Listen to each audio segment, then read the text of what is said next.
Alors maintenant, on va voir comment gérer les éléments au cas par cas. On a déjà vu que il y avait ces propriétés qui étaient liées, hein, flex basis, grow et shrink. Et maintenant, on aimerait voir si un par un, on peut les bouger comme ça sur les axes. Main axis, cross axis, axe principal, axe croisé en français, et donc axe X et Y si on veut encore mieux le comprendre. Voilà. Donc ici, qu'est-ce qu'on va faire? Eh bien, on va faire une width avec une valeur absolue, par exemple 800. J'espère que ça va passer. 800, parfait, super. 800, ensuite le flex ici, on va l'enlever, on remet les widths ici à 150, 150, génial. Donc par exemple, notre premier item ici, on voudrait qu'il soit en bas. Ils sont en bas comme ça, sur l'axe croisé, sur l'axe Y. Comment on fait? Eh bien, donc c'est le premier ici, on vient faire align self, tout simplement. Self, c'est soi-même, et donc on va l'aligner où ça? Flex end par exemple. Flex end, et hop, il va atterrir ici en bas. Ok, super. Flex end, de base, flex start, pour qu'ils soient en haut, et on a également center. Voilà, tout aussi simple que ça peut être très utile si vous avez envie de bouger des éléments un par un. Malheureusement, il n'existe pas Justify Self, tout du moins la propriété existe, mais avec CSS Grid, qu'on verra après, hein, qu'on verra après tout simplement. Ce sera la prochaine section. Mais donc si je fais par exemple, alors on va aller sur le saumon ici, sur le saumon, tac, Justify Self, et que je mets, je sais pas, par exemple Flex End pour le mettre au bout. Là, on pourrait penser que ça mette notre saumon ici, notre carré saumon tout au fond, mais non, ça ne fait rien, ça ne fonctionne pas ici. Ça fonctionne seulement dans des cas précis et pas avec Flexbox. C'est ça qu'il faut retenir, ça ne fonctionne pas avec Flexbox. Voilà. Donc, très bien pour ça, on a Align Self, mais alors comment on pourrait faire pour bouger les carrés de gauche à droite sur l'axe principal? Est-ce qu'il y a au final une technique pour ça? Eh bien oui, il y a une technique quand même, heureusement. Heureusement, il y a une technique. Par exemple ici, mon carré saumon, j'ai envie de le mettre au fond, comment je fais? Eh bien je lui mets Margin Left Auto. Margin Left Auto, et hop, ça va créer une marge automatique à gauche ici et pousser l'élément au bout comme ça, tout simplement.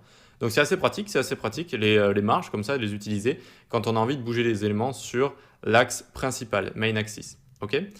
J'espère vraiment que c'est pas trop compliqué ces histoires d'axes comme ça, mais ce qu'il faut juste comprendre, c'est qu'on a un axe principal avec tout ce qui est Justify, notamment Justify Content, c'est lié à l'axe principal.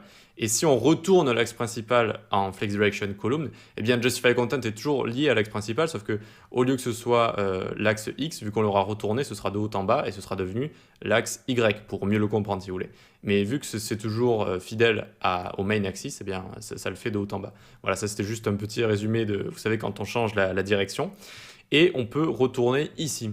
Qu'est-ce qu'on peut faire d'un petit peu plus funky encore avec les marges auto et align self? Eh bien, on pourrait mettre cet item ici en bas à droite. On pourrait le mettre en bas à droite. Et donc, facile, vous allez me dire, il suffit d'utiliser align self et on lui met flex end, et margin left auto. Et tam, hop, c'est ici, c'est bon, c'est terminé. On a réussi à le placer ici. Allez, dernière chose que je vais vous montrer avec les marges. Ce qu'on va faire, on va mettre les deux items ici en commentaire. Et le premier du coup qui est là, on va lui enlever cet align self ici. Et on va juste remettre justify content et align items ici. Et pas la flex direction column. Et donc là, ça le centre parfaitement. Ça le centre parfaitement sur X et sur Y. Hop, main axis, cross axis, c'est parfaitement centré. Eh bien, il existe une façon de faire également. Ça, on le met en commentaire. Et on vient ici faire margin auto. Margin auto, tac. Alors, j'aime pas trop l'utiliser parce que on sort un petit peu du cadre de Flexbox en utilisant ça, même si c'est correct en fait. Ça va mettre la même marge à gauche et à droite, en haut et en bas. Et donc, sur notre élément flexible ici, ça va fonctionner.